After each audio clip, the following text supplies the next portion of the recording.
Samantala, Lingap Ride ng PNP Maritime 3rd Special Operation Unit muling umarangkada. Si Leozar Abellada sa detalye.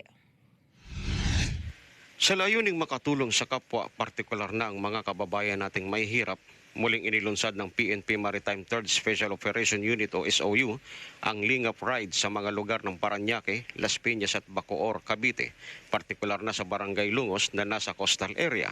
Pinangunahan ito ni PNP Maritime 3rd SOU Commander Police Lieutenant Colonel Randy Nabal, kaugnay ito ng pagdiriwang ng Police Community Relations Month na may temang ugnayang pulisya at mamamayan tungo sa mapayapa, maayos at maunlad na pamayanan.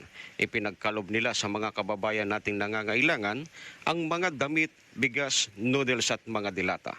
Nabuo ang kanilang ipinamahagi sa pamamagitan na rin ng tulong-tulong ng mga tauhan ng PNP Maritime 3rd SOU at ng kanilang Advisory Council mula sa pribadong sektor.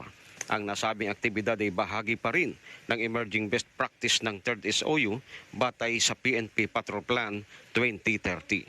Panawagan naman ng PNP na magtulungan at patuloy na mag-ingat lalo na't nasa panahon pa rin tayo ng pandemya.